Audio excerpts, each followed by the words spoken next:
நானும் மறுபடியும் ரீசென்ட் இன்டர்வியூஸ்ல பார்க்கும்போதும் தெரிஞ்சுச்சு.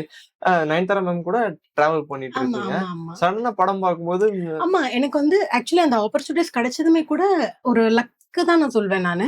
எனக்கு வந்து ஏதோ ஃப்ரெண்ட் மூலியமா எனக்கு கால் பண்ணியிருந்தாங்க. கால் பண்ணிட்டு இந்த மாரி வந்து நயன்தாரா நான் வந்துலாம் ஏதோ பிராங்க் பண்றாங்க ஃப்ரெண்ட் அப்படின்னு ஃபோன கட் பண்ணிட்டேன். கட் பண்ணிட்டு எனக்கு அகைன் கால் பண்ணும்போது, "ஏய் சும்மா விளையாடாதீங்க. உங்களுக்கு இதுதான் விளையாட்டான விஷயமான்னு" சொல்லிட்டு ஃப்ரெண்ட் இல்லம்மா இந்த மாரி நாங்க இந்த புரொடக்ஷன் ஹவுஸ்ல வந்து கூப்பிடுறோம். இந்த மாரி உங்க உங்க ஃப்ரெண்ட் தான் எனக்கு நம்பர் குடுத்தாங்க அப்படின்னு சொல்லும்போது, என்னால நைட்டெல்லாம் நான் தூங்கல. ஏன்னா நான் ஏன்னா ஒரு ப்ரொசீஜர் இருக்கு. ஒரு கம்பெனிய போய் பார்க்கணும், ஆடிஷன் அட்டெண்ட் பண்ணணும். இதெல்லாமே இருக்கு. சும்மா வந்துட்டு ஒரு ஃபோட்டோஸ் பார்த்துட்டு நீங்க புரொடக்ஷன் வாங்க அப்படின்னு புரொடக்ஷன் ஹவுஸ் வாங்கன்னுலாம் யாருமே சொல்ல மாட்டாங்க. என்னோட ப்ரொஃபைல் மட்டும் பார்த்துட்டு நாளைக்கு லொகேஷனுக்கு வந்துருங்க அப்படின்னு சொன்னது, எனக்கு அத நம்பவே முடியல. இதெல்லாம் உண்மதானா அப்படின்னு சொல்லிட்டு இந்துஸ்தான் காலேஜ்ல OMRல நடக்குது. காலையில நான் 7:00 நைட் ஃபுல்லா நான் தூங்கல. நயன்தாரா மேம் அப்ப வந்து ஒரு கம்பேக் குடுத்து பயங்கர பீக்ல போயிட்டு இருந்த டைம்.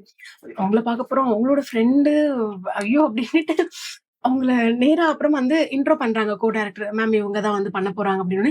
எனக்கு கை காலெல்லாம் நடுங்க ஆரம்பிச்சிருச்சு. ஓகே. ஒரு மாரி பயமா இருந்துச்சு. அப்புறமா அவங்க வந்துட்டு ஓகே கூல். ஒண்ணும் நீங்க நல்லா தான் நடிக்கிறீங்க. விக்னேஷ் சிவன் சார் உடனே வந்துட்டாரு. வந்துட்டு நான் என்னோட இன்ஸ்டால அது போஸ்ட் போட்டிருப்பேன். அந்த ஒரு தூண்ல அவங்க உட்கார்ந்துட்டு இருப்பாங்க. அவங்க பக்கத்துல உட்கார்ந்துட்டு நான் பேசுற மாதிரி, நீங்க நல்லாவே நடிக்கிறீங்க. ஆனா இது ரொம்ப ஓவர் ஆக்டிங்கா இருக்கு. கொஞ்சம் கம்மி பண்ணிக்கோங்க. உங்க ஃப்ரெண்ட் கிட்ட நீங்க எப்படி பேசுவீங்களோ அந்த மாரி பேசுங்க அப்படின்னு சொல்லிட்டு, ஈவன் நயன்தாரா மேம் நீங்க கொஞ்சம் நர்வஸா இருக்கீங்க. கூல் அப்படின்னு சொல்லிட்டு எனக்கு அந்த இடத்துல வந்து எனக்கு சொன்னாங்க. அது எனக்கு உண்மையாவே என்னோட கரியர்ல ஒரு பெரிய எக்ஸ்பீரியன்ஸ் எனக்கு. அது ஓகே. மெமரபிள் டேன்னு சொல்லலாம். ஓகே.